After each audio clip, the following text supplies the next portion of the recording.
Hi guys, thanks for tuning in to another video on InRangeTV.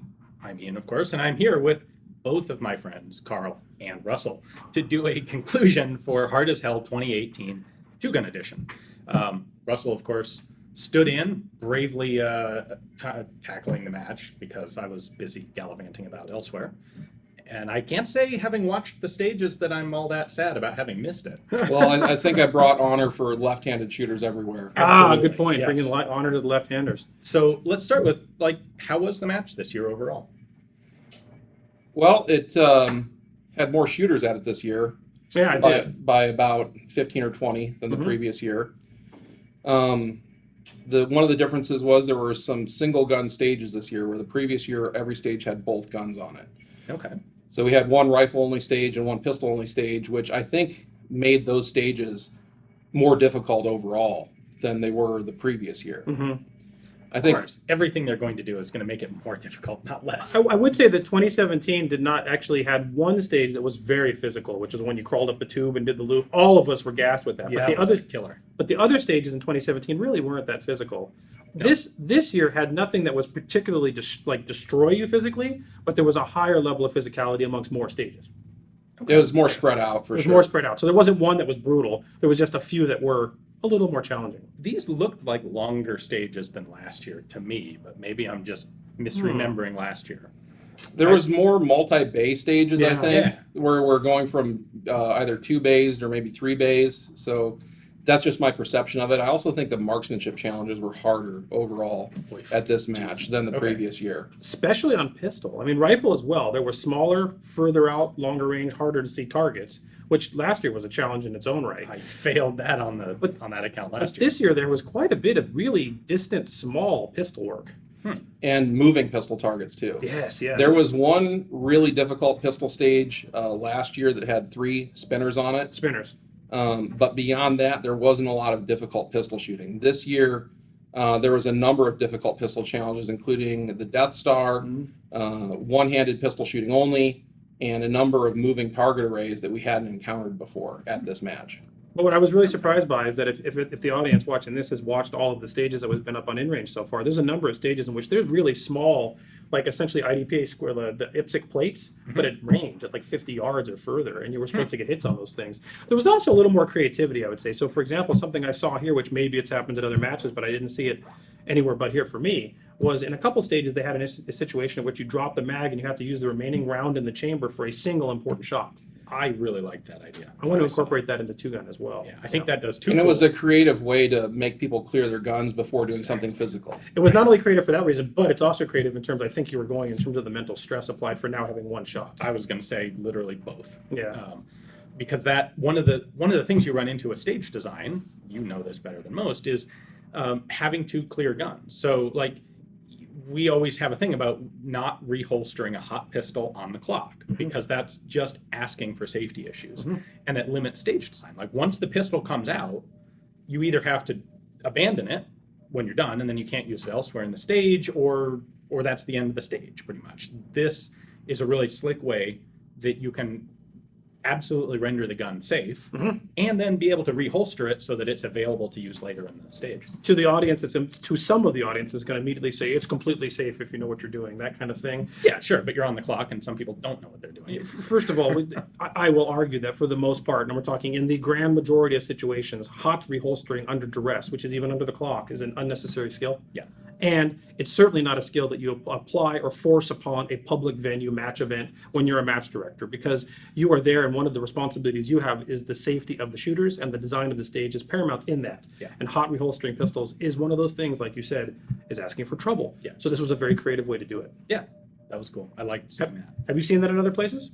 Not like the way they did it here. Usually it would be, you'd shoot and clear. I've never seen like a particularly hard target presentation where you have to have one round left to do it. So those hostage rescue targets with the moving head flapper thing were a good use for that, I think. The other thing that was sort of interesting, there were a couple of stages that did have the clear and move with the gun. And so they allowed you to either clear the gun and eject the round by running the action, or you just burn pop. We're calling burn pop. So you have run around the chamber as you're running by, just pop and just get rid of the round. But that was considered a cleared gun as well, Okay. which is another way to approach the problem. As long as it's within safety margins and hitting the impact berm, Yeah. who really cares? You now know it's an empty gun. If there's no magazine in there and you fire the round, you know it's empty now for sure. Right? Okay. So that's kind of an interesting mechanism as well. One thing I saw is, and both this year and last, there wasn't that much that struck me as a physical challenge. Now, just the duration, and especially you guys wearing armor, massively contributes to this. The duration is wearing, but there, like last year, there was the one stage with the up and down the tunnel, and that was Awful. That was hard. It was awful. One of the things I saw this year that I didn't remember that kind of borders onto a physical challenge was balancing. It looked like there were a couple of stages where you were forced to like stand on this beam in the tank prop. Yeah. It looked like you had to be specifically on this little narrow platform. And I think you said like stage 8 or 9. Eight had one where there was these little red planks on the ground. You have to balance on them while engaging targets. So how much was that an issue? Was that just a nothing? On stage 8, we both had a no shoot or some kind of penalty because we were on the rickety balance boards on like a hostage rescue target. So that was minorly challenging. Overall, I think the physicality was more spread out this year than the previous year, because last year I kind of broke the match down into like half the match was completely marksmanship centric, the other half was to me physical. Okay. But this year it seemed to be more spread out, particularly over the latter half of the first day. Like stages 4 through 6 were more movement oriented than shooting oriented, in my opinion. Maybe. I think I will say that in 2017 there was, as you mentioned, there was one stage that was very physically intensive, but I feel like the other stages weren't. Not Yeah, really. I agree. Not by our normal standards. But this year there wasn't one in particular that was just brutal vomit at the end of it. But the physical element was more spread out. Okay. So there were more stages that had at least a physical element to them. Okay. Crawling on the wall, swinging over the rope, a little bit more movement, running between bays. There was a lot more of multiple bay stages this year. I saw that. Yeah. Running over the berm and not face planting when you're crawling down the other side or going down the other side. So not necessarily something that gets you completely gassed, but something that is still a physical challenge. Okay. And those are the stages where the lighter, faster guys clean both our clocks, percentage-wise. If you look at how like Yes. Brian and Glenn did on those, they were easily 30 to 40% ahead of us on most of those. Which I think we'll get into the gear, but that's an interesting point about being weighed down, not only personally in terms of physicality or your own physical capabilities, but being an armored trooper is another level of crazy. In this match, both you and I, Fagan, we shot Trooper, and Trooper is one in which you have to carry pretty much all of your shooting-related accessories and ammunition for you throughout the entire course of the event. But then we plus Pete on that by going Armored Trooper, which is not really a division in itself, but it's an augmentation. You could be armored something else too, right? You could be armored tac scope, you could be armored limited, you could be armored open. No one does, right? I've not seen it at this match yet. We saw it at Red October. People crossed over. Actually, they crossed over by doing Trooper as a category there, where armored was a division. But you had open trooper, limited trooper, stuff like that at Red October. But I think that's just different because it was an AK match. At most of the 2-gun and 3-gun matches, we don't really see people do armored outside of trooper division. That's pretty much the norm. It's funny, if someone is willing to go armored, they're pretty much willing to go trooper.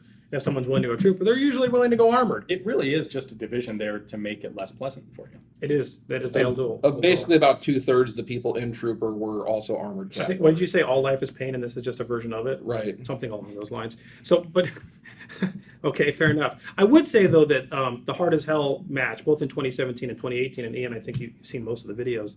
It is not exactly, but it is more like a traditional 3-gun match with a shotgun omitted than what we consider a 2-gun. Yeah, well, there wasn't much in the way of specific physical challenges. It was, like you were saying, more movement.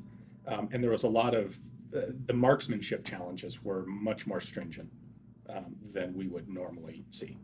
One of the principles I put forth in stage design for 2G ACM is that any stage should be, and for Desert Brutality, any stage should be completable with an iron-sighted AK. Yeah, not hard as hell. I don't think you could complete any of these stages with an iron-sighted AK. I think you just par out. On all 8, probably, or all 9. At least anything with targets past 200 yards. Yeah. For sure. So one of the things that they said specifically this year at the beginning was that Hard as Hell is in fact designed to be hard, shockingly enough. Yep. And that they kind of intended that there would be stages, there would be places where you would par out and not be able to complete the match. And this is done specifically to expose you to what are your limitations, where do you need to work and improve. So I think the two of you guys both found different places where you ran into limitations. Either via our own skill set or our gear. Well, what was yours? Both. Okay.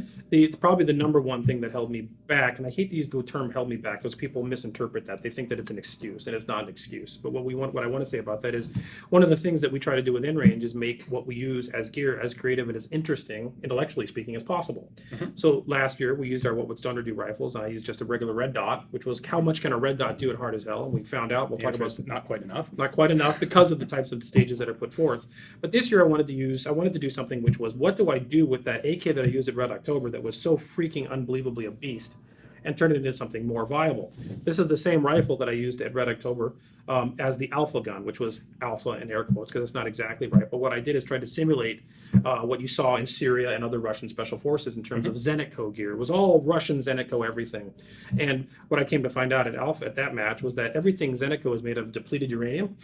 And the gun weighed over 13.5 pounds when we were done using it. Yeah, it sucked. And it was unbelievably brutal to use. It was too heavy. It had too much crap here, which caused problems when getting under low barricades. It was too heavy to swing around. It was hard to stay on target. It was hard to keep it up. It was essentially like trying to use a BAR, but shooting 5.45. But still with the limitations of a sighting system that didn't quite cut the cheese. At least it didn't recoil much. It did not recoil at all. But you know what? Neither does this, because I took a more modern approach to this. Now I want to do a video that shows every component of what I did here. But the first thing I did was I got rid of everything Zenitco. There's nothing Zenitco left on this gun. Bye-bye, Zenitco. The Zenitco stuff's all in a bag, and it'll probably become giveaways for InRange Patreon supporters. Okay. Needed a variable optic. We knew that from Hard as Hell 2-gun 2017. A red dot was not the answer. This is the Trigicon 1-4X that we found to be so wonderful on our What Would Stoner Do project. And that is mounted on with an RS Regulate mounting system, which is a Scott at RS Regulate, does incredible work. It goes on the side rail. It can absolutely retain zero. You can take it off and retain zero. There was one stage at the match that required you to do some disassembly of the gun. And because I don't want to fight with Murphy, I did not take it off and I took the penalty, even though I know it retains zero. This is one of his new finishes. I can't recommend RS Regulate enough. It's a wonderful sighting system. That reduced weight and still provided the ability to mount a bore-centric, not ridiculous chin weld optic with the 1-4X. The Trigicon 1-4 was excellent. Okay. I would say that at Hard as Hell, though, you might want more than 4. Okay. Other stuff that went on with this that got this gun to recoil as little as the very heavy Alpha gun, but still kept it with under a weight limit, was this has the K&S gas system. It was adjustable. There's videos on InRange of me trying to get it adjusted properly, including some massive malfunctions at some point. When we got it tuned, this gun did not malfunction throughout the entire match. Cool. And the gas system is so light recoiling that the actual brass kind of dribbles off and hits the wall to my right. Okay. Which makes we reduce the weight by many pounds, which we'll get into the gun video about, but we also kept it recoiling as lightly as that Alpha heavy gun. So did this work for you, or was this a liability? The low recoil or the AK? The gun in general. The AK was a liability. Okay. And I knew that going into it. A couple things there. First of all, the AK just does not have, and I don't care what anybody out there says, a standard stock, even relatively high-end AK does not have the accuracy capabilities of even a relatively mid to low tier AR. Okay. It just doesn't. The locking system and the gas system of an AR generally will provide a 2 MOA gun. This, especially with really wonderful Tula ammo, there's not good 5.45 on this market except for Hornady, and it's super expensive. So I shot Tula throughout this, Crazy Ivan in every box. The gun's mechanical accuracy was deficient enough that even with a good sighting system and an excellent ALG match K trigger, there were targets at this match that I flat out just had a really hard time engaging. Okay. That was the biggest problem, is that the cone of fire, when you're holding the gun and you know you're calling your shots, when you're a good enough marksman, you're like, okay, that was a good shot, that was a good shot, that was a good shot. And he was watching me on the camera and he's like, dude, it's all over the place. There was literally a cone of fire, which that cone of fire, by the way, in practical terms would have been more than enough for combat, but it was absolutely not practical enough for Hard as Hell. Okay. Their targets are way harder than a man at that distance. And therefore this gun with that ammunition, not so much. Yep. Another interesting I'll point out is on the stages that were, say, 75 yards or less, our scores came much closer together. Yes. Anything over 250 yards, we dramatically apart. You can absolutely see that, and that's what I'm talking about the mechanical accuracy. So when your gun is your gun, which we'll get to in a minute, is tuned for that kind of stuff. So when stuff was close range, the AK being really a Russian submachine gun in terms of its practical application, rifle as well. Once, like Fagan said, the further it got and the smaller the target they got, the more this became, can't quite get there from here. I would have been interested to see if the Hornady ammo would have made a difference, Okay.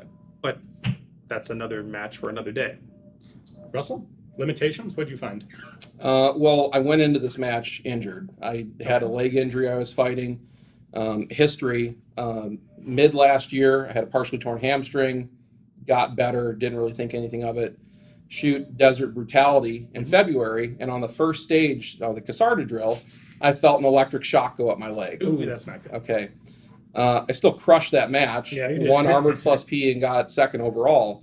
But in the subsequent 2 months, my leg condition deteriorated. Okay. I was having a lot of lower knee pain, limited mobility, and I started seeing a physical therapist about 2.5, 3 weeks before Hard as Hell. But the progress at that point was limited. And also because of the lack of physical activity with the injury, I put on 25 pounds Wow. from where I was at in 2017 going into Hard as Hell, because I won Hard as Hell two-gun trooper division in 2017. And then going into this, I was 25 pounds heavier, not as physically active, and fighting the injury. And where it really started to bother me at the match this year was after stage 4 with the rope swing. I attempted the rope swing during the walkthrough, and I felt like just another shock up my leg. Ooh. And watching myself on the videos from stages 4 through 6, I can see my length of stride like was cut in half Wow. because I couldn't move as efficiently. So I was having to work twice as hard to cover the same distance. And in 2017, on the physical stages, Glenn and Brian still got me by 20 to 25% because they're just lighter, faster guys. This year, they would typically get me by like 35 to 40% of those stages. So that was enough to allow them to jump ahead past me on those stages, where on the marksmanship-centric stages, I still did really well.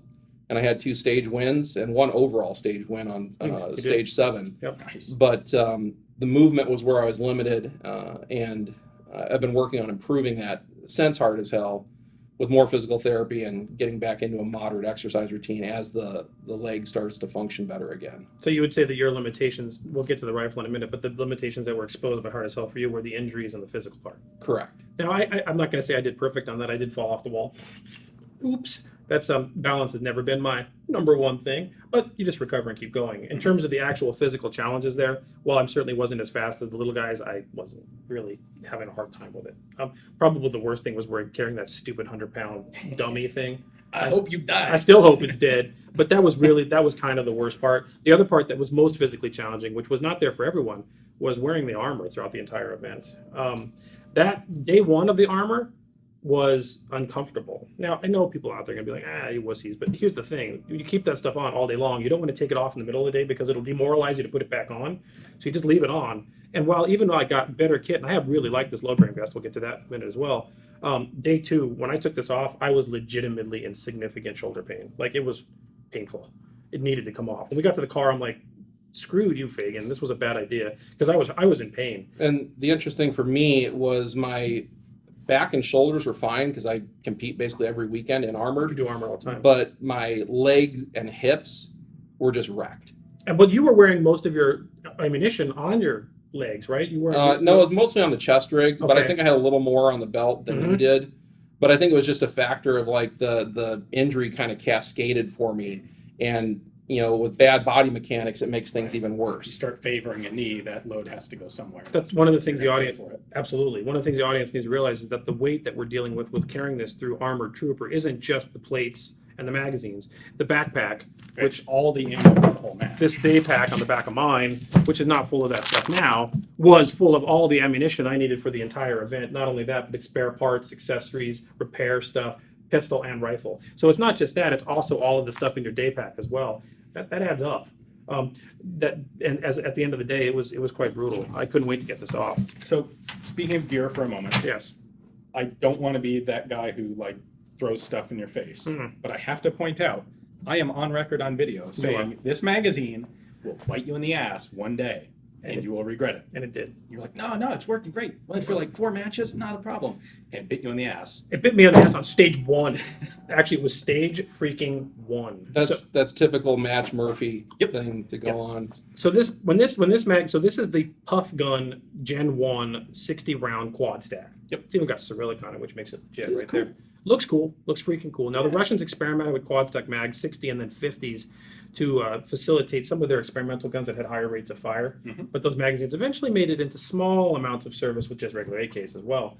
And as I understand it, they have found them to be reasonably reliable. I think they ended up with a 50. A 50. This one's a 60. When I first got it, it didn't work at all. And then I kept messing with it and tried running it at 60 and lubing it and cleaning it and doing magic incantations upon it. And then it got to the point where it went through, I think, 4 2GACM matches without an issue. I was like, all right, I'm going to have a 60 round mag for hard as hell 2 gun. And you said it wasn't going to work, which is the reason it failed. And so your curse upon me will be reflected and come upon you times 3, as Wiccan law would apply. Okay. So we'll find out how that works. But stage 1, multiple malfunctions, multiple misfeeds, multiple everythings. And this thing sucks. I don't know if Gen 2 puff gun mags will be better. But I don't know that we ever will find out. I'm personally sort of done with quad stack rifle mags in general right now. And I kind of wonder, remember there was rumor at one point about Magbull was going to come out with one. And then they came out with a drum, remember? Mm-hmm. I think there's something about this concept that just ain't right. Yeah. Suomi, the M31, and well, actually they had the coffin mags. Yeah, it's quad stack 9mm. I had coffin mags for my Suomi, and you know what? They worked every time you needed them to until they didn't. And this was worse than that. So I'm not trying to stop you guys from getting one if you want to have pain as well. But remember, things only fail on the clock. Yep. You'll get one, it'll work fine. Take it to a match and it won't. So I'm done with quad stack rifle mags. And the question that I saw from the beginning is if that's going to be a reliable quad stack at 50 rounds, you also have the option of an RPK mag that is 45 and it just works. Which became my backup. Yeah. And I will say, I will give you credit for that. And that when I was putting my gear together, since I was an armored trooper, I had to have everything with me that I needed for the match that I would decide to use. And guess what I had with me? Good plan. Good call. I had this with me, which meant when this went away, my deficiency became only 15 rounds of difference, which sounds like a lot, but in the grand scheme of things isn't. And with some smart reloading, not a big deal. So this was important. Yeah. All right. I think, Russell, you pointed this out because you're the data analytics sort of guy. You were looking at the scores for you guys this year versus the scores last year. And this particularly becomes interesting because, Karl, this year you ran a nicely modernized AK, and last year you ran a nicely modernized AR. Well, the what would Stoner do carbine with a red dot? Right. In fact, we have one right over there. Okay. If you want to get it on camera. Sure. This one's actually mine, not Karl's. But so That's essentially what I used last year. yeah, Hollow Sun, flashlight, what Yep. would Stoner do rifle, 6 pounds loaded. you had a Harris bipod on it. I did have that's a Harris. about the only I difference. did have a Harris bipod. And there, in fact, was an interesting discernible difference in your performance this year versus last. So one would think when looking at this AK with a 1 to 4x optic, which should be a big definitive improvement for hard as hell with the types of targets that they presented, Absolutely. and essentially no recoil with that KNS gas system, Should be every bit as good as this, right? and higher capacity. Well, we had 60s, Yeah. but a high capacity magazine. Fagan, you did the math, and you came to find out that with this modernized AK, as modernized as I could get it without trying to do something that's way outside the box, like welding and building new parts, I still did better with just a red dot on a what would Stoner do carbine than I did with the AK by a significant percentile. Correct. You were 5% behind in the overall results using the AK versus using the what would Stoner do carbine. And the other thing to keep in mind is last year you were using an iron sight pistol, and this year you're using a red dot pistol. So if you were doing iron sight pistol again, that gap might have been even more Right, so significant. that metric is not just measuring rifle, but it's measuring overall. So the pistol skews this a little bit.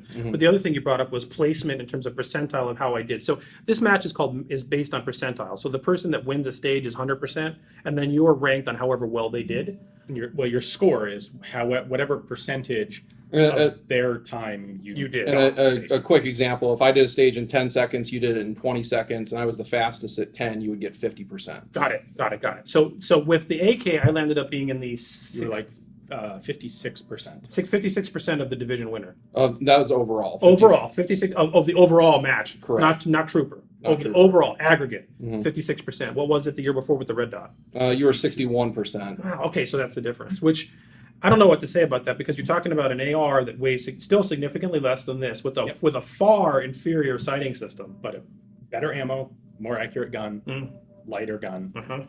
It's an AR. It's better than an AK. It just is. You know, we've gone through this over and over and over again on InRange. I did a course, Kelly Neal course, where I took out the AK and the AR and I did time trials against them, and the AK would just barely not make it. Yeah. But those barely not make it's add up throughout the course of 2 days and 9 stages. They just barely not make it, barely not make it, barely not make it. And by the time you've barely not made it, you found that you're 5 to 10% less than a gun that weighed less in the field than that. And is a better gun. Just in general. Now, that said, neither one of them had a malfunction besides this mag, but that was the mag. You actually had a couple on this, although they weren't the gun's fault. I remember seeing, I think, 1 or 2 where you had the charging handle up against. Oh, yeah. Oh, boy. Which, by the way, doesn't happen on this. You know, that's funny because you hear about that. You heard, like, when the SCAR first started getting fielded, there was a lot of complaints about a reciprocating charging handle. And it's to a certain degree, you're like, who cares? Really? Jeez, does it matter? But when you're used to an AR that doesn't have one, Right. and maybe it's not as big a deal as it seems, but when you're used to an AR that doesn't have one, and then you go to a rifle that does have one, you're doing very dynamic things with barricades or shooting support side, and your right hand gets in the way, which is what happened here. Suddenly, the reciprocating charging handle It does make a difference. be an issue, and it was. So that's interesting, though. 5% in the aggregate, even though this rifle technically would have cost more with its sighting system and everything configured the way it is. Yeah. And way more on top of that. Right. You had effectively open gear this time, and you had light tac scope last year, I think. Or maybe irons or open. tac scope. Limited. Limited. That's the word. And that's the other interesting point is in your division last year in limited, you were roughly 90% of the division winner's score. In my division, 90% last year. Correct. Yeah. This year in trooper division, you were at about 68% of the division winner's score. That's an even more significant metric of the falling behind with the Well, gear. and you were the only AK on probably in the entire match. Yeah, there was one more at the match, I think, but he Probably wasn't didn't in do our as well as you division. did. Yeah. So So what about your rifle? Your rifle's designed for this. You had no problems at all, right? Right. It's our KE-15 shooting team rifle. This is a more what I'd call 3-gun oriented rifle. It has a 17.7-inch barrel with a Cobalt Kinetics muzzle Gigantic brake muzzle on brake. it. It has a low mass carrier. Which means low recoil. It reduces recoil. The gas port's metered, so it only works with a low mass carrier. And what that really does for you is when you're on target, you can just send follow-up shots that much quicker. Which you could do with this AK as well, by the way. The recoil on this is almost nothing. But you're doing that with an AR. But on his rifle, they go where they're supposed to, and on yours, they go wherever they feel like. They go wherever that particular bullet that was made on Wednesday in its plant decides to go. So what I'll say is the previous year, I used my Scout carbine, which was a 14.5 with an aim point and a magnifier, and I felt that I was lacking on the long range stages with it. This year, I felt completely capable on all the long range stages with the handling characteristics of the rifle and the 1:6 optic versus the aim point and magnifier of the previous year. This is one of the interesting things that we see where like every year the targets get smaller and further, and every year the magnification from 1 to X goes higher. At one point, 1 to 4 was the ticket. Now it's 1 to 6. You're seeing 1 to 8. At what point does 2-gun, that's 3-gun like, or 3-gun become 1 to 10, 1 to 15? I mean, it's going to get there, isn't it? It might. On the other hand, I've seen other matches that used to have 300 to 400 yard targets regularly when people were using iron sights in limited before red dots were allowed. And a lot of matches have brought the targets in and made them bigger. All right. So it just depends on the venue and the format. The hard as hell is definitely pushing the envelope with long range rifle engagements. Which makes sense based on the title. So that's the rifles. Why don't we talk about the pistols? We didn't That's even go right. there. There were pistols too. I don't want to say I had a deficiency, but I did have another deficiency. The capacity of these magazines. So 17s with the base. well, they were 15 with +2 KE arms, right? We're plugging for KE arms Right. today. With +2 KE arms base plates that turns a 15-round Hudson H9 mag into a 17-round mag. And I had to, these stages were very long and very high round count, and some of them, especially that pistol-only stage. And so I had 3 of these on my ammo carrier, 2 on my belt, and 1 in the gun. And that still doesn't make up for just having a couple Glock 33s. Right. Yeah, And you that's, had stick that's, mags. that's a problem. Big Right. sticks. So one of the things you get with the higher capacity magazine, such as that, is first of all, you don't have to have the cognitive memory to remember, okay, I need to reload as much. So the actual overhead, mentally speaking, of I'm running out of ammunition gets diminished, which allows you to just shoot. In fact, you don't, not that you miss much, but it doesn't matter if you're missing as much because you can just keep putting rounds in the other target. Correct. And this one, every time I fired a round and missed, I'm like, That's near the amount of ammunition I need for the entire course of fire for the event. Not only does that cause you to have mental fatigue because you're worried about running out of ammo, and you start doing things like putting loose ammo in your pocket, which is what I did, which is not ever the place you want to don't be. do that. It also means that you're running out and reloading more often, which is also another problem and fatigue issue. On that note, though, I did use, and I said this earlier, I did use the H9, the Hudson H9. This is the steel frame one with a Delta Point Pro on a slide milled by you guys again, actually. The gun, and it has one of your front sights that allows you to have co-witness.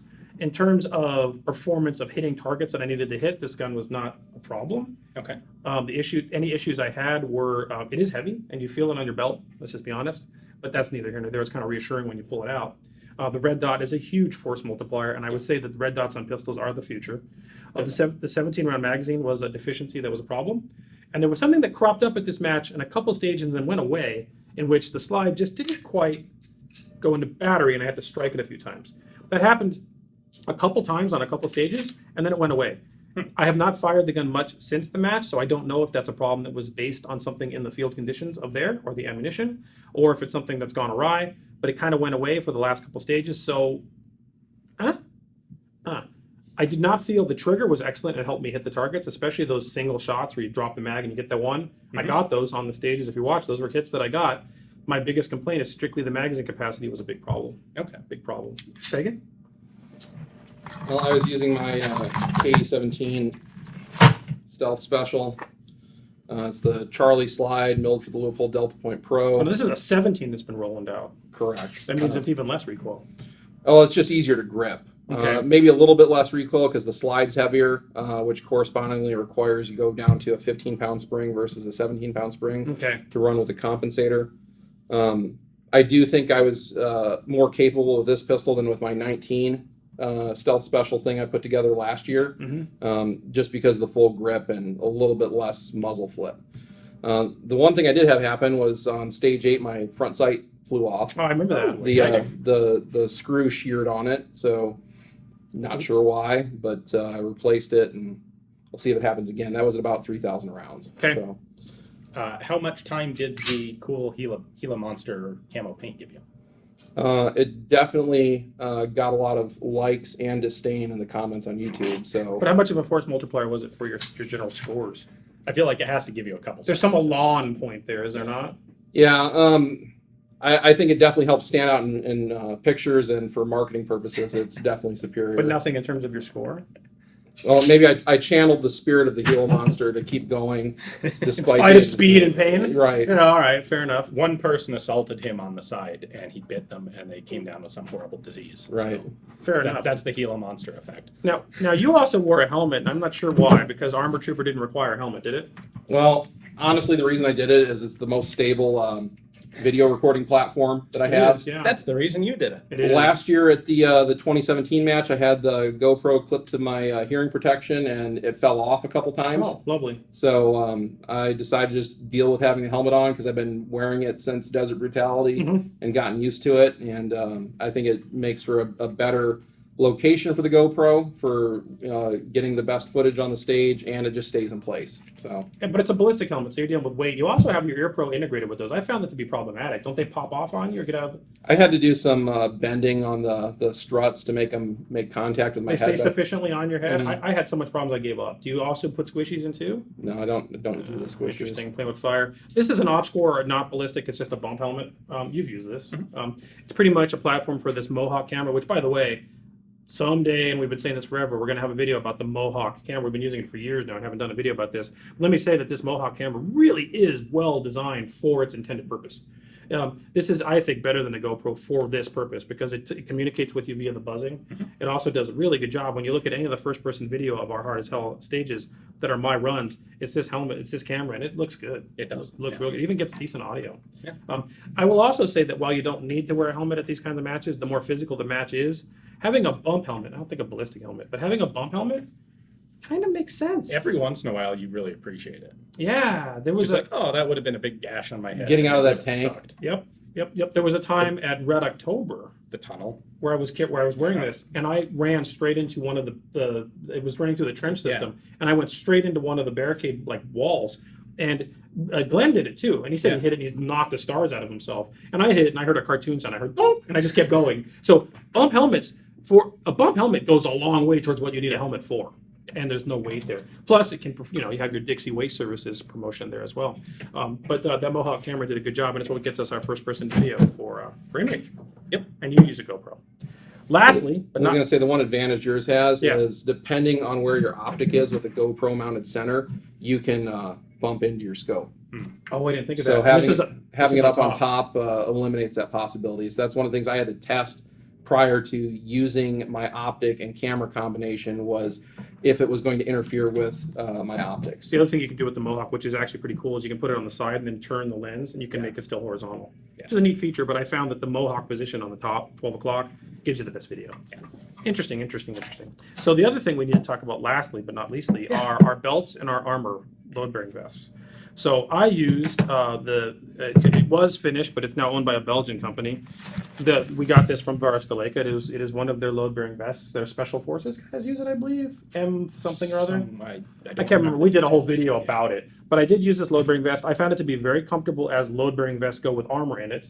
The day pack was sufficiently sized well enough to keep all of my stuff in it. However, because the day pack was held on my back, I had to do a buddy system in which Fagan, get me 3 boxes of 545 and 2 boxes of 9. And as long as there's someone around you that's willing to dig through your pack for you, it's not a problem. But you've configured your stuff to avoid that problem. Right. I actually used not that rig, but a similar concept thing last year. I had a US Palm Agile Combat System that had an integrated pack on it last year. And having to take it off to get stuff out of it was bothersome. Oh, taking it off would be atrocious. You need someone with you. And the other thing for me was that system allowed the plate to keep coming up in the front and hitting me in the throat because the backpack was too weighted down. Getting it adjusted so that it didn't shift unevenly was a problem. May not be a problem with the system you have. I did not have a problem with this. But I went with the Slickster plate carrier that I've been using for a while. I like it because it has an elastic cummerbund, so you can tension it down. Yeah, this does not. And you can breathe with it tight, but it also doesn't shift around on you very much. There was one stage where it shifted up on me again a little bit at this match, but overall it stays in place. And then I wore the Whiskey 2.4 pimp system. Is it really called that? It really is called the Practical Integrated Modular Platform System. The pimp. Okay. So you put that on top of your slicks. On top, yes. Now, your approach to this normally is the most minimalist amount of gear required to fit the division. Fair? Yeah. In terms of like your armor is what I'm saying. Right. Yeah, that makes sense. Interesting. So the new Varusteleka armor carrier, which you have one, actually does have an elastic cummerbund, and they've done quite a things to improve this, as well as the day pack can be taken off without taking off the armor. Yep. That's another video. It's already on InRange if you haven't seen it. I think we've gone through all. Oh no, we didn't go through all the gear. A couple more things I wanted to talk about. Has pants. Yeah, no, I know. People ask about this, but there's no reason not to. So I have done a lot of videos with Cry Precision pants, which are, by the way, crazy expensive. And I was at an Army Navy surplus shop just walking around the place, and they also have construction gear and like overalls and all this stuff. And they had these freaking Caterpillar construction pants. That's what these are. They have pockets that go in pockets. These pockets will actually go in these pockets. You can pull them out to be like a tool belt. But what it means is you've got a pocket, and then you've got multiple pocket divisions in your pocket. You've got a pocket in the back. 2 of them. They are Velcro. They're not zipper. Okay. The Cry ones have zippers, and I've broken the zippers on almost all of my Cry pants. Almost every zipper's broken. Usually for dragging down the side of a hill or something like that. They're reinforced where they need to be, as you can see. As a construction worker would need reinforced knees. Yep. But on top of that, the Cry also have integrated knee pads, but they're hard shell knee pads, and when you're walking around, they sort of are weird. Funky and weird. So this one has freaking little styrofoam things you get at Home Depot that you shove in there, and guess what? They work great. Nice. The price, and these pockets here are designed for the size to fit a cell phone or a water bottle. This kind of stuff matters in the field. The Cry ones don't quite meet those. Didn't for me. And so I'm going to go ahead and say this. It's crazy. Sorry, Cry. If you're in the market for combat pants, go ahead and leave the Cry behind and get Caterpillar construction pants. We're not sponsored by these guys. These have worked great in multiple matches. Nice. It's really interesting how stuff designed for other stuff turns out to be very applicable for shooting. 511 was that. It's almost like there's a lot more of a market for real world construction pants than real world tactical combat pants. Probably, but it's also. Crazy. Go ahead. I said crazy. But 511 was that. Remember, 511 was a climbing gear company before Right. they became a shooting gear company. Yeah. And then the other thing is, people are going to ask, this is current issue Navy blouse, which was sent to us by one of our awesome supporters. And people are going, how did you get that? Well, I got that because someone sent it to us. Okay. And it really is a nice piece of kit. Unfortunately, you probably can't get one, so oh well. Nice. Yeah. And anything you have to add to that? In terms of just gear that's not necessarily shooting related, but turns out to be I've had good? the same experience that a lot of times tradesman clothing or outdoor clothing is superior to mil-spec issue stuff. Like the Arc'teryx kneecaps I wear, that's like hiking equipment Those are good. or mountaineering equipment Yeah. type stuff. Because I had other mil-spec knee pads and they just didn't last or they wore out. Same thing with gloves. Every pair of tactical gloves I've gotten has just fallen apart. But mechanics? Mechanics gloves work great. Yeah, they So, do. They do. I think that's maybe the difference between selling stuff to people who have to pay for it out of their own pocket versus selling stuff to the government where maybe they want a shelf life on it, so they have to keep selling them more. So Oh, what's an interesting point. That sounds kind of tinfoil hatty, but I'm not sure. Planned obsolescence. But there is something to be said when someone picks your gear for you versus you picking your own gear. Yeah. Good point. I think we've exhausted a conversation about Hard as Hell 2 Gun 2018 and the gear. What do you think? I think we've pretty much covered everything. Anything? Yeah. Okay. Anything you want to add, Fagan? just that I would encourage anyone who's watched all these videos and wants to get involved to find some form of competitive shooting in their home state, even if it's not two-gun. Find something that's action-oriented and start participating, and use that as a stepping stone for getting involved in something else and setting a goal for going to something like Hard as Hell in the future. Because the main point of these matches, to me, and maybe it is for you too, is to improve yourself over the course of participating in them. And if you aren't finding things to improve about yourself or your equipment by participating, you're not really getting the most use out of attending. Oh, I agree. It's not about winning. I mean, winning's great, and being the winner is awesome, and trying to be the winner is what you strive for. But the reality is that these venues are an opportunity to not only improve one's skill set, but to improve your mental capacity or capability of dealing with adverse conditions and being able to persevere over 2 days in freaking armored trooper. Why else would you do that, right? So, but those things also, it sounds kind of philosophical, but those types of things apply in other parts of life. Absolutely. You can go to a shooting match, and while this doesn't matter at the end of the day, if you're last, but you improved yourself in terms of getting through it, you may have learned something that will be valuable tomorrow at work or whatever other situation comes along. One other thing to add is congratulations to Glenn from Independence Training for placing first, You did. an armor trooper, and congrats to Brian from We Plead the Second for placing second in trooper. Awesome. Yeah, it's great. Arizona represents. Yeah, no doubt. We And do. also, yeah, we do. My compliments to all the guys from the InRange Discord server that Yes, made this into kind of like a pilgrimage to come out to the match they did. and put their time in on the range and learn things about themselves and their gear. And I wear that patch for you guys. So thanks for being out there. There will be a video tear down above this rifle, so don't worry if we didn't do that on this video. I don't think we have anything else to add to that. We want to just call it out. I think that's it. Thank you guys for watching. Hopefully you enjoyed the wrap up and the whole sequence of match videos from Hard as Hell. If you do enjoy this, please do consider supporting us on Patreon. We are entirely a viewer supported channel. You can find us primarily on YouTube and Facebook, but also several other distribution points. You can find all of them at InRange.tv. And if you can't afford to support us directly financially, we totally understand. Share it with your friends and anyone else who you think would enjoy and appreciate the content. Thanks a lot.